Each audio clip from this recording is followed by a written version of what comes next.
अब हम पढ़ते हैं बेटा इसमें रासायनिक समीकरण को संतुलित करना।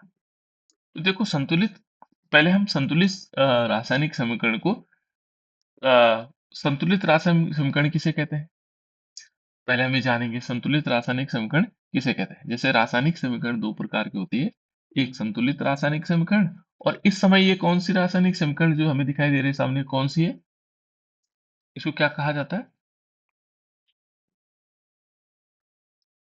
जहां पर इसका द्रव्यमान और इसका द्रव्यमान बराबर नहीं होता है, उसको क्या कहते हैं। कंकाली रासायनिक समीकरण। बिल्कुल, ये है बेटा हमारे पास कंकाली रासायनिक समीकरण। क्या बोलते हैं इसको, कंकाली रासायनिक समीकरण। ठीक है ना, कंकाली, ये कंकाली, क्योंकि कंकाली रासायनिक समीकरण की परिभाषा क्या होती है कि जहां पर अभिकारकों की जो संख्या है या द्रव्यमान है, ठीक है ना, उत्पाद की संख्या या द्रव्यमान के बराबर नहीं होता है। तो यहाँ पर देखो इनकी संख्या और द्रव्यमान बराबर नहीं। तो संतुलित रासायनिक समीकरण क्या होती है, जहां पर अब हमने कंकाली रासायनिक समीकरण से संतुलित रासायनिक समीकरण बना ली। ये कंकाली रासायनिक समीकरण थी, इसको हमने संतुलित रासायनिक समीकरण बना। इसका पहला काम क्या होगा, सबसे पहला काम होता है इन यौगिकों को बॉक्स के अंदर बनाना, यानी इन यौगिकों के चारों ओर बॉक्स बनाना। तो पहले स्टेप क्या होता है बेटा इसमें, प्रथम चरण में होगा, पहला चरण में होगा प्रत्येक सूत्र के चारों ओर एक बॉक्स बनाना। तो ये जैसे सूत्र है, तो यहाँ पर हम एक बॉक्स बना देंगे इस टाइप से प्रत्येक सूत्र में। यहाँ पर H2O है तो हमने H2O के चारों ओर एक बॉक्स बना लिया। फिर Fe3O4 है और यहाँ पर हमने एक बॉक्स बना दिया, और H2 है उसके चारों ओर एक बॉक्स बना लिया। तो पहला काम क्या होगा कि जो भी हमारे पास सूत्र दिए गए हैं, जो भी हमारे पास फॉर्मूला दिए गए हैं, उनके चारों ओर हमने बॉक्स बनाना है। ठीक है, अब ये बॉक्स क्यों बनाया गया, यहाँ पर आपको एक चीज का ध्यान रखना है कि इस बॉक्स के अंदर हमने कोई परिवर्तन नहीं करना, जो करना बाहर ही करना है। ठीक है ना, इसके अंदर कोई परिवर्तन नहीं करना है। ठीक है, यहाँ पर तो ये हो गया बेटा। दूसरा, यदि हम दूसरे चरण में देखते हैं, तो दूसरे चरण में क्या करते हैं, एक सूची बनाते हैं। और सूची किस प्रकार से बनेगी, पहले बनाएंगे तत्व, कौन कौन से तत्व है। ठीक है ना, पहले लिखेंगे तत्व, उसके बाद लिखेंगे अभिकारकों में परमाणुओं की संख्या, जो अभिकारक है उनमें परमाणुओं की संख्या कितनी है। दूसरी सूची में बनाएंगे यहाँ पर उत्पादों में परमाणुओं की संख्या, जो उत्पाद है उनमें परमाणुओं की संख्या कितनी है। ठीक है, तो यहाँ पहले यदि हम रिएक्शन को लिख लेते हैं, क्या था वो, Fe plus H2O is equal to Fe3O4 और प्लस H2। ये थी बेटा हमारे पास कंकाली रासायनिक समीकरण। ठीक है, हमने टेबल कैसे बनाई, तत्व लिखे, कौन कौन से तत्व है इसमें, इसमें Fe है तो हमने Fe को लिख लिया। फिर क्या है, H, ये हाइड्रोजन है तो हाइड्रोजन को लिख लिया। फिर ऑक्सीजन है, ऑक्सीजन को लिख लिया। फिर इसके बाद देखो ये रिपीट हो रहे हैं, इसके अलावा कुछ नहीं है ना। यही हमारे पास क्या है, तत्व है। तो हमने तीन तत्व थे, तीनों तत्वों को हमने यहाँ लिख लिया। पहला क्या बनेगा यहाँ पर, पहला कॉलम बनेगा तत्व का। दूसरा कॉलम क्या बनेगा, अभिकारक में परमाणुओं की संख्या। जो अभिकारक है बेटा, देखो अभिकारकों में परमाणुओं की संख्या, तो अभिकारक कौन है, ये दोनों है अभिकारक।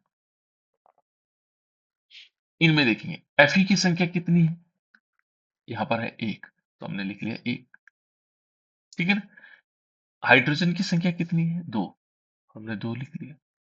फिर ऑक्सीजन की संख्या कितनी है, एक, तो हमने एक लिख लिया। बस जो संख्या अभिकारक में दिखाई दे रही है वो लिखनी है हमने। क्लियर, उसके बाद आता है बेटा इसमें उत्पादों में परमाणुओं की संख्या, प्रोडक्ट में उनकी संख्या देखनी। अब यहाँ जाएगा, इस वाले पार्ट में जाएगा। यहाँ पे देखो पहले नंबर पर क्या है, Fe है। Fe की संख्या कितनी है, यहाँ तीन दिखाई दे रही है, दिखाई तीन दे रहे हैं ना, अभी हम इसमें परिवर्तन नहीं कर रहे हैं, हम केवल लिख रहे हैं तीन। फिर उसके बाद हमने देखा हाइड्रोजन है, तो हाइड्रोजन यहाँ दो है, ये देखो दो है। और ऑक्सीजन कितने, 4। बस एक खाका तैयार किया हमने, ठीक है ना। एक भी बनाया कि इस प्रकार की ये संख्याएं हैं, अभिकारकों में ये है, उत्पादों में।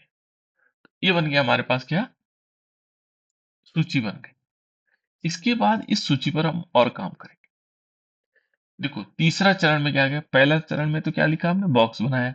दूसरे चरण में हमने क्या किया, उनकी संख्या लिखी, तत्व लिखे, अभिकारकों में कितनी संख्या है, उत्पादों में कितनी संख्या। अब उसमें देखा, तीसरे चरण में हम क्या करेंगे, जो तीसरा चरण आएगा, थर्ड स्टेप आएगा, इसमें हम चेक करेंगे कि सबसे अधिक परमाणु वाले अभिकारक और उत्पाद को संतुलित करना करते हैं। तो जिसमें सबसे अधिक है, तो पहले उस पुराने टेबल में जाते थे, यहाँ सबसे अधिक किसमें है बेटा, संख्या किसमें है? ऑक्सीजन। बिल्कुल, हमें ऑक्सीजन दिखाई दे रहा है। देखो सबसे ज्यादा अभिकारक और उत्पादों में सबसे ज्यादा ऑक्सीजन किसकी संख्या है, ऑक्सीजन की, है ना। तो हमने क्या करना, सबसे पहले ऑक्सीजन को संतुलित करना। दूसरे स्टेप में हम ये देखेंगे कि इसमें सबसे बड़ी संख्या किसकी है, ठीक है। और उन बड़ी संख्या में क्या निकला, ऑक्सीजन, ठीक है। अब जब ऑक्सीजन आ गया बेटा, तो ऑक्सीजन को हम सबसे पहले क्या काम करेंगे, संतुलित करेंगे। पहला काम क्या होगा, ऑक्सीजन को संतुलित करना। तो ऑक्सीजन को कैसे संतुलित करेंगे, ठीक है। ऑक्सीजन के साथ, ऑक्सीजन को संतुलित करने के लिए Fe, यह देखो Fe3O4 है ना। Fe3O4 में ऑक्सीजन परमाणु, ये कहाँ है, ऑक्सीजन परमाणु इसके अंदर है ना। इसके अंदर हमने बॉक्स बना रखे हैं, इसलिए हम इस बॉक्स के बाहर कोई परिवर्तन नहीं, अंदर कोई परिवर्तन नहीं कर सकते हैं। जो कुछ करना बाहरी परिवर्तन करना। तो अब ऑक्सीजन की संख्या देखते हैं। देखो अब एक टेबल कैसे बनेगी, ऑक्सीजन के परमाणु, ठीक है ना। पहली जो टेबल बनेगी वो बनेगी ऑक्सीजन के परमाणु, ठीक है ना। ऑक्सीजन के परमाणु क्या है, प्रारंभ में कितने थे, पहले शुरुआत कितने, है ना। अभिकारकों में कितने हैं और उत्पादों में कितने हैं? तो देखो पहले प्रारंभ में देखते हैं, शुरू में देखते हैं, जब भी हमने चेंज नहीं किया, अभी हमने चेंज नहीं किया, माना ये है, ठीक है ना। तो प्रारंभ में देखो, तो एक ऑक्सीजन तो इसमें है, इसमें कितने ऑक्सीजन बेटा, एक, अभिकारकों में एक, ये तो हमने बदल रखा ना, इसको भूल जाओ थोड़ी देर के लिए, है ना। यहाँ पे हमने ऐसा कर, अब यहाँ पर देखो अभिकारक में कितने थे, प्रारंभ में, पहले में, शुरू में कैसे थे, एक था यहाँ पर। उत्पाद में कितने थे, चार थे। चार किस में है, वो इस वाले में, और एक इसमें है। तो अब हम क्या करेंगे, ये है एक और ये है चार, तो इनको बराबर करने के लिए हमें क्या करना पड़ेगा, एक के साथ हम क्या करेंगे, चार का गुणा करेंगे। जो चार यहाँ ना, तो बराबर हो जाएंगे, देखो चार एकम चार हो जाएंगे, चार यहाँ हो गए, चार यहाँ हो गए, ये भी चार हो जाएंगे और ये भी चार हो गए। अब देखो हमने कहाँ परिवर्तन किया, H2O में, इस H2O में हमने किसका गुणा किया, चार का। इसलिए हम क्या करेंगे यहाँ पर भी हम वही काम करेंगे जो यहाँ संतुलित किया ना। देखो यहाँ पर हमने क्या किया, एक के साथ हमने चार का गुणा किया, देखो एक के साथ क्या किया, चार का, है ना। तो चार एकम चार हो गए, अब दोनों बराबर हो गए, ये भी चार हो गए, ये भी चार हो गए। लेकिन ये जो चार का गुणा किया, ये कहाँ करेंगे, इस H2O जहां ऑक्सीजन था ना पहले, वहां कर देंगे। तो इसके बाहर हम परिवर्तन कर देंगे, यानी कि हमने यहाँ चार लिख लिया, ये बेटा चार, ठीक है ना। अब एक तो हमारा संतुलित हो गया, ऑक्सीजन यहाँ भी चार हो गए, यहाँ भी चार हो गया, ठीक है ना, ऑक्सीजन संतुलित हो चुका है, ठीक है ना। अब दूसरा फिर क्या करेंगे, दूसरा नंबर किसका आता है, देखो जब ये चार हुआ, उससे क्या हुआ, हाइड्रोजन की संख्या बदल गई। देखो हाइड्रोजन पहले दो दो थे, है ना, अभिकारक में दो थे और यहाँ उत्पाद में दो थे। अब दूसरा देखो नेक्स्ट चरण आएगा बेटा, ठीक है ना, चौथा चरण आएगा, Fe और हाइड्रोजन अब संतुलित नहीं है। अब Fe में जो है, Fe और हाइड्रोजन क्या नहीं है, संतुलित नहीं। देखो हाइड्रोजन का असंतुलित हो गया, चार दूने आठ हो गया, यहाँ पर चार थे, दो ही थे, है ना। अब देखो यहाँ जब हमने चार किया और यहाँ हाइड्रोजन क्या था, देखो पहले वाले में क्या था, यहाँ दो ही थे। अब फिर इसके लिए टेबल बनाएंगे, टेबल कैसे बनेगी, देखो इस टाइप से बनेगी। अब क्या करेंगे, हाइड्रोजन के परमाणु, यहाँ लिखेंगे हाइड्रोजन के परमाणु, जैसे हमने ऑक्सीजन के परमाणु लिखा, फिर लिखेंगे अभिकारकों में कितने हैं और उत्पादों में कितने। ये वाली टेबल सिंपल बननी बेटा। हाइड्रोजन जैसे हम संतुलित कर रहे हैं, जिसको संतुलित कर रहे हैं उसके लिए उसका नाम लिखा जाएगा। जैसे यहाँ पर हाइड्रोजन के परमाणु, हमने हाइड्रोजन के परमाणु लिखे, और अभिकारकों में कितने हैं और उत्पादों में कितने हैं। ठीक है ना? अब देखिए प्रारंभ में कितने, पहले प्रारंभ में देखें, शुरू में कितने।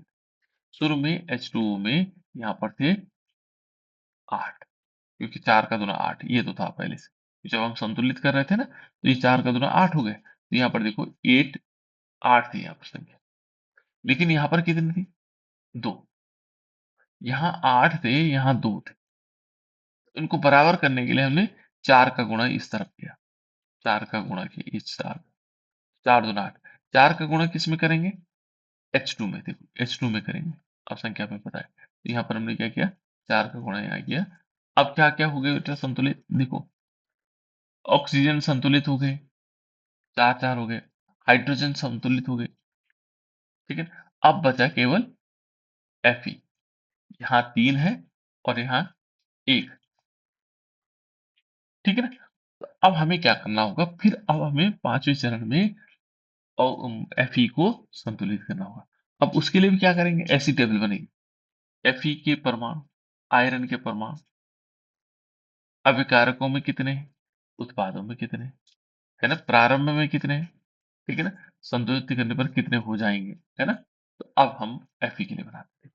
पांचवें चरण, पांचवें चरण में क्या है, आयरन के परमाणु आया कि नहीं है, आयरन के परमाणु, इसको हम लोहा कहते हैं, आयरन को हम क्या बोलते हैं, लोहा। और फिर इसमें क्या आएगा, देखो पहला लाइन आएगा अभिकारक में कितने हैं और उत्पाद में कितने हैं। अब अभिकारक उत्पाद में पहली लाइन होगी प्रारंभ में कितने हैं, शुरू में कितने हैं। तो शुरू में देखो यहाँ तो एक, Fe यहाँ एक था, है ना, अभी तक क्या था इसमें, एक था बेटा, Fe कितना था, एक। और यहाँ देखोगे तो यहाँ कितने हैं? 3। यहाँ कितने हो गए, 3 है। इस वाले में 1 है और इस वाले में 3 है। तो अब हमें क्या करना होगा, क्या करना बेटा, हमने जहां 3 है उसको दूसरे वाले एक वाले को 3 बनाना है।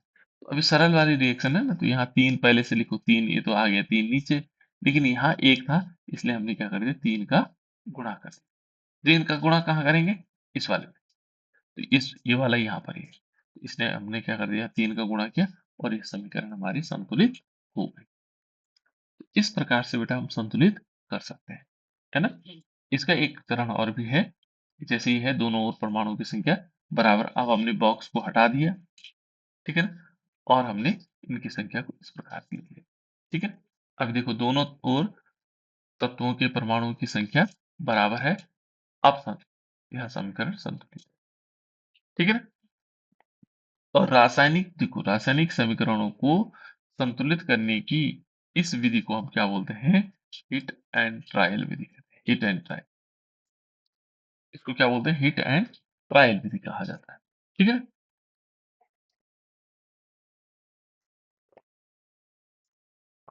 जब आप बड़ी कक्षाओं में जाएंगे बेटा थोड़ा चेंज हो जाएगा, मेथड चेंज हो जाएगा। अभी आपको हिट एंड ट्रायल विधि द्वारा इसको संतुलित करना है। हो गया, सबको समझ में आ गया। ये लास्ट चरण है बेटा, है ना। उसके बाद जैसे 3 Fe था, इसको हमने क्या किया, उनकी भौतिक अवस्था में लिखा, ये सॉलिड है। फिर H2O को हमने लिखा ये गैस अवस्था में है, ये सॉलिड अवस्था में है, और ये फिर गैस, है ना, ये अवस्था लिख ली। इस समीकरण को सीधे ऐसे पूछा जा सकता है, क्या होता है जब आयरन पर भाप की अभिक्रिया होती, आयरन पर भाप की अभिक्रिया होती, तो आप सिंपल क्या करोगे, 3 मॉलिक्यूल एफिल, 3 जो एलिमेंट है ना, तत्व है, वो Fe के लोगे, और यहाँ पर क्या करोगे, 4 मॉलिक्यूल H2O। H2O क्या होगा, भाप के रूप में रहेगा, गैस के रूप में रहेगा, और ये क्या बना देगा, Fe3O4 बन जाएगा, और प्लस 4 मॉलिक्यूल H2 निकल, ये लिख सकते हैं कि ये बनेगा, आयरन ऑक्साइड साथ साथ में हाइड्रोजन गैस निकलेगी। तो ये है बेटा हमारे पास क्या क्या है, ये 7वां चरण है ना। अब एक रिएक्शन और है, जिसको हमें संतुलित करना हो, है ना। ये है बेटा, हमने क्या करना है, अभिक्रिया को संतुलित करना है। हाइड्रोजन को किससे लिखते हैं बेटा, बताओ जल्दी से। बहुत सिंपल रिएक्शन है। H2 बिल्कुल, वेरी गुड। H2 यहाँ पर लिखा ना हाइड्रोजन, तो हम क्या लिखेंगे, H2।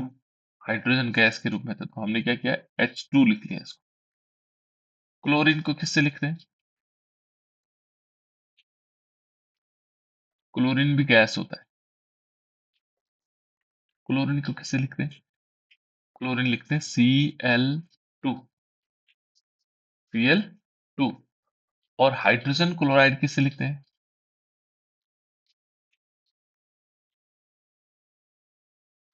हाइड्रोजन क्लोराइड किसी किससे लिखते हैं बेटा, लिखते हैं H, H2O नहीं, HCl। H2O तो जल को लिखते हैं बेटा, H2O किससे लिखते हैं, जल। ये तो पानी को लिखते हैं H2O। बढ़िया, तुम्हें कुछ तो याद है ना, तो H2O लिखते हैं जल को। बढ़िया, बहुत बढ़िया, है ना। कुछ ना कुछ बताते रहना चाहिए ताकि हमें पता लग जाए। H2, है ना, H2O है जल। और हाइड्रोक्लोरिक अम्ल, देखो हाइड्रोजन क्लोराइड, हाइड्रोजन क्लोराइड है ना, हाइड्रोक्लोरिक अम्ल भी बोलते हैं, ठीक है ना। HCl एसिड होता है, बहुत खतरनाक अम्ल होता है ना, काफी नुकसान भी पहुंचा सकता है। यदि हाथ पे गिर गया तो हमारा हाथ जला सकता है, इतना खतरनाक एसिड होता है ना। अब ऐसी टेबल बनाने बेटा हमने, तो ये है तत्व, इस तरफ है हमारे पास तत्व, पहले बनाएंगे हम तत्व। फिर हम क्या करेंगे, अभिकारकों में परमाणुओं की संख्या, अभिकारकों में कितनी है और उत्पादों में कितनी है। तो पहला तत्व तुम बताओ बेटा, पहला तत्व क्या है, यहाँ मैं क्या लिख, H हाँ, क्या लिख रहा है, सही बता रहे हो तुम, बताओ बेटा क्या लिखना है। H हाइड्रोजन हाँ, पहले लिखेंगे H, हाइड्रोजन, ठीक है। उसको लिखेंगे अभिकारकों में कितनी संख्या है उसकी, ये तुम बताएंगे, मैं नहीं बताऊंगा। 2 2 दो है ना यहाँ पे, हम दो लिखे। पहले पहला काम क्या करना हमने, पहले बनाना है इनके चारों ओर बॉक्स। प्रथम चरण में क्या करोगे, बॉक्स बनाया, ठीक है। दूसरे चरण में क्या करोगे, ये देखो बॉक्स बना दी मैंने, है ना। अब इनकी संख्या, दूसरे चरण में क्या करना हमने, दूसरे चरण में हमने ये टेबल बनानी है। हाइड्रोजन लिखा, अब कारकों में दो बता दिया तुमने कि दो है, ठीक है ना। और उत्पाद में कितने हैं, 1 उत्पाद में एक संख्या दिखाई दे रही है, हाइड्रोजन, ठीक है। उसके बाद क्या करना है यहाँ, दूसरा तत्व कौन सा लिखूं, बताओ बताओ। क्लोरीन Cl हाँ, Cl, है ना, क्लोरीन, है ना, Cl लिख सकते हैं। अब कारकों में कितने हैं, 2 और उत्पाद में कितना है, 1 बस ये पहचान आ गया आप लोगों को। अब तीसरा तत्व है कुछ यहाँ, तीसरा दिखाई दे रहा है कुछ, क्योंकि हमने नो हाइड्रोजन भी सर लिख, हाइड्रोजन लिख लिया, क्लोरीन लिख लिया, यहाँ भी हाइड्रोजन है या क्लोरीन है, तीसरा तत्व कुछ दिखाई नहीं दे रहा है। अब हमारे पास ये टेबल बन, ठीक है। दूसरा क्या काम करना है, इनमें जो ज्यादा संख्या वाला है, तीसरे चरण में क्या आएगा, जो ज्यादा संख्या वाला है उसको संतुलित करेंगे। कौन है ज्यादा संख्या वाला,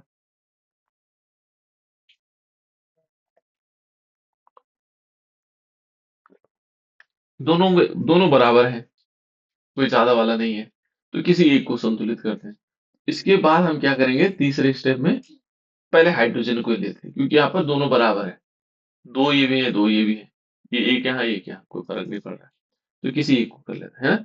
उसके बाद हम क्या करेंगे, तीसरे स्टेप में हम क्या करेंगे, तीसरे चरण में हम करेंगे किसको, हाइड्रोजन को संतुलित करना।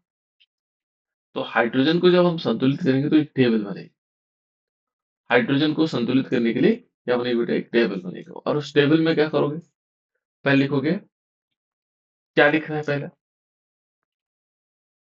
पहले आएगा हाइड्रोजन परमाणुओं की संख्या, ऐसे तो आएगा, हाइड्रोजन परमाणु की संख्या, ऐसे तो लिखा जाता है बेटा, है ना। यदि हम टेबल को देखेंगे तो ये है टेबल, देखो जैसे यहाँ पर आयरन के परमाणु, है ना, अभिकारक में कितने, उत्पाद में कितने। ऐसे हमने क्या करना, हाइड्रोजन के परमाणु, इसको सिंपल ही करते हैं, हाइड्रोजन के परमाणु की संख्या ज्यादा बड़ा हो जाएगा, है ना। अभिकारक में कितने, यहाँ पर क्या लिखोगे, अभिकारक, यहाँ पर क्या लिखोगे, उत्पाद में, ठीक है ना, उत्पाद में कितने हैं, अभिकारक में कितने हैं और उत्पाद में कितने। फिर ये टेबल बन गए हमारे। फिर इसके बाद क्या करोगे, यहाँ पर लिखोगे प्रारंभ में, हाइड्रोजन के परमाणु प्रारंभ में कितने थे, है ना, और उसके बाद संतुलित करने पर कितने होंगे, संतुलित करने के लिए, देखो यहाँ पर हमने, देखो ना कैसे तो बनी हुई टेबल, देखो, संतुलित करने के लिए, प्रारंभ में, उसके बाद संतुलित करने के लिए, ठीक है, ऐसे हमने बना दिया। तो संतुलित करने के लिए, करने के लिए, करने के लिए, ये बनी नहीं है ना टेबल, ये हम वैसे लिख रहे हैं, करने के लिए। अब हमने क्या करना है यहाँ पर, अभिकारक को प्रारंभ में कितने थे, प्रारंभ में थे तो बेटा दो, संतुलित करने, प्रारंभ में यहाँ था एक।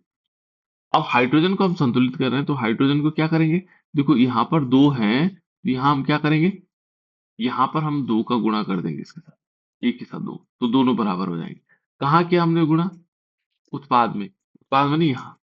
तो अब हम क्या करेंगे, इस संख्या का गुणा यहाँ कर देंगे, बस जैसे ही कर लेंगे सब संतुलित हो गया, ये एक ही उससे हो गया संतुलित, है ना, क्योंकि जैसे दो हो गए, अब देखो Cl भी दो हो गए। इस प्रकार से हमें क्या क्या करना है, इस प्रकार से लिखना है, ठीक है। एक और समीकरण देखते हैं, ये है, यहाँ पर दिया हुआ है, दिखाई नहीं दे रहा होगा आप लोगों को, छोटा छोटा लिखा हुआ है ना, इसको बड़ा करता हूँ, ठीक है, इसको थोड़ा सा बड़ा कर देते हैं,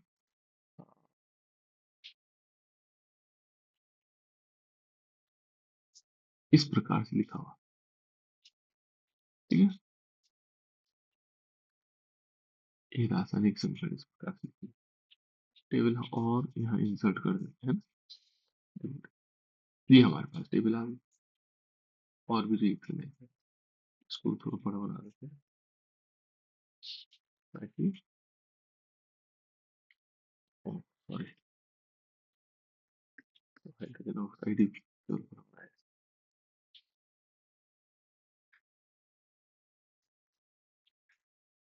ठीक हो गया, इसको पहले से, देखो बेटा ये हमारे पास क्या है, पहले हमें इसको रिएक्शन को लिखना होगा। बेरियम क्लोराइड का सूत्र क्या होता है, अब देखो सूत्र की जरूरत पड़ रही है ना, इसलिए मैंने सबसे पहले कहा सूत्र याद करो। BaCl2। हम्म, बहुत बढ़िया, BaCl2, बेरियम क्लोराइड, बहुत बढ़िया। दूसरा क्या है बेटा, एल्युमिनियम सल्फेट, एल्युमिनियम सल्फेट होता है Al2 और SO4 की होल साइड, एल्युमिनियम सल्फेट, है ना। फिर बेरियम सल्फेट क्या हुआ, BaSO4। बिल्कुल, बहुत बढ़िया, बेरियम सल्फेट याद है तुम्हें। फिर एल्युमिनियम क्लोराइड हो जाएगा, एल्युमिनियम क्लोराइड क्या होगा, AlCl3, ये है बेटा, ठीक है ना।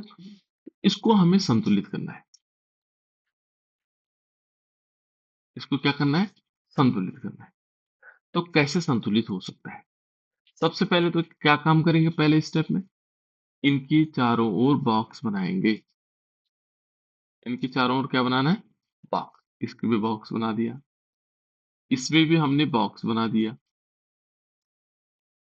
प्लस का चिन्ह आएगा बीच में, है ना, इसमें भी हम बॉक्स बनाएंगे। अब इसके अंदर हमें परिवर्तन नहीं करना है, ये मतलब हो गया, ये हमारे पास पहले चरण में ही हो गया। दूसरे चरण में हम क्या करेंगे, यहाँ पर तत्व लिखेंगे, है ना, तत्व कौन कौन से है, पहला तत्व क्या लिखूं मैं यहाँ, क्या लिखूं बेटा मैं यहाँ, पहला तत्व मैं क्या लिखूं यहाँ पर, ये क्या है यहाँ, मेरी आवाज आ रही है आप लोगों को? पहला तत्व क्या लिखूं? बेरियम। बिल्कुल बेरियम लिखूंगा, बहुत बढ़िया। तो बेरियम लिखा, उसके बाद क्या लिखूं? एल। Cl लिख लिया है ना। क्लोराइड यहीं पर देखो इसी से लिख लेते हैं। उसके बाद एल। Al लिख लो। फिर क्या बचा? एक और बचा S, है ना। SO4। नहीं, SO4 भी लिख सकते हैं बेटा, और S भी लिख सकते हैं, है ना। और लास्ट में हम ऑक्सीजन लिखें। अब इस प्रकार से हमारे पास बहुत सारे तत्व हो गए, है ना। बहुत सारे तत्व हो गए। अब इसके बाद दूसरा काम का हमने क्या करना है? ऐसी एक टेबल बन गई, है ना। इस टेबल में कम संख्या थी तो इसलिए हमने बढ़ाया। देखो वेरियम की संख्या देखनी, अभिकारकों में कितने थे? एक। एक। उत्पाद में भी एक, ये तो पहले से संतुलित है ना, वो है ना। क्लोरीन देखेंगे, अभिकारक में एक है, यहाँ देखेंगे तो यहाँ नहीं, यहाँ दो है, सॉरी। क्लोरीन जो है अभिकारक में कितने हैं? दो। Cl2 है ना, ये Cl2, और यहाँ कितने? तीन। फिर क्या करेंगे? फिर देखेंगे किसमें? एल्युमिनियम। एल्युमिनियम में कितने? दो। यहाँ कितने? एक। फिर उसके बाद देखेंगे सल्फर। सल्फर यहाँ भी एक, यहाँ भी एक। ऑक्सीजन देखेंगे, नहीं एक नहीं होगा बेटा, देखो ये तीन होंगे। SO4 की होल थ्राइस है ना, तो यहाँ तीन है, यहाँ तीन है, और यहाँ कितने हैं? यहाँ एक, इसमें तीन है, ठीक है, इसमें एक है। ऑक्सीजन देखेंगे, यहाँ चार तिया 12, 4 × 3, यहाँ 12 ऑक्सीजन है, और यहाँ कितने? 4 है। तो सबसे पहले हम क्या संतुलित करेंगे? सबसे पहले ऑक्सीजन ऑक्सीजन। को हाँ, ऑक्सीजन को संतुलित करने के लिए हम लिखेंगे ऑक्सीजन के परमाणु, फिर लिखेंगे अभिकारक में, उत्पाद में। पहले लिखेंगे प्रारंभ में, तो प्रारंभ में ये संख्या आ जाएगी 12 और 4, इसमें देखो 3 का गुणा करेंगे। 3 का गुणा हमें कहाँ करना है? राइट हैंड साइड में, है ना, जहाँ ऑक्सीजन है। 3 का गुणा करेंगे तो यहाँ 3 का गुणा हो जाएगा, 3 मॉलिक्यूल एस होते हैं, ठीक है। 3 का गुणा हुआ। फिर ये देखो, इससे क्या चीजें हुई, फिर हम सल्फर को कर सकते थे, तो सल्फर ऑलरेडी क्या हो गया? गुणा, यहाँ देखो 3 का गुणा होने से क्या हो गया? यहाँ 3 हो गया, ठीक है ना, ये भी संतुलित हो गया। फिर क्या करेंगे उसके बाद? फिर हम करेंगे एल्युमिनियम का। एल्युमिनियम देखो बेटा, यहाँ कितने? दो है, यहाँ कितने? एक है। अब हमें क्या करना होगा? एल्युमिनियम का संतुलित करना होगा, तो एल्युमिनियम देखो यहाँ पर दो है, तो हम दो का गुणा यहाँ कर देंगे, ठीक है ना। दो का गुणा हमने यहाँ किया, तो एल्युमिनियम बराबर दो हो गए, यहाँ दो हो गए। लेकिन अब क्लोरीन रह गया, है ना। क्लोरीन 3 दूना 6 हो गया, तो यहाँ पर हमें 6 करना है, तो 6 कैसे करेंगे? 3 का गुणा यहाँ कर देंगे, ठीक है। तो ये 3 का गुणा यहाँ हो गया, नहीं यहाँ देखो, 3 दूना 6, 3 दूना 6 हुआ क्लोरीन, और यहाँ पर भी हमें दो दिया 6। अब हमें थोड़ा चेंज करना पड़ेगा। यहाँ पर क्या करना पड़ेगा? यहाँ पर 3 का गुणा करना पड़ेगा, और यहाँ पे 2 का गुणा करना पड़ेगा, तो ये ठीक हो गया।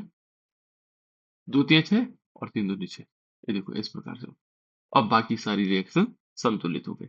इस टाइप से बेटा हमें प्रत्येक को रिएक्शन को संतुलित करना है, ठीक है। हो सकता है आप लोगों को नहीं आया होगा, आप लोग क्या करोगे? इस रिएक्शन को एक बार प्रैक्टिस करोगे, आप इसका स्क्रीनशॉट खींच लो, सबसे बढ़िया तरीका ये। पहले इनके फॉर्मूले लिखो, ठीक है ना, फिर लिखो। मैं फिर कल बता सकता हूँ आप लोगों को, हैं? तो पहले इसका एक बार स्क्रीनशॉट खींच लो बेटा, एक इसका और एक इसका, ये तो सरल है।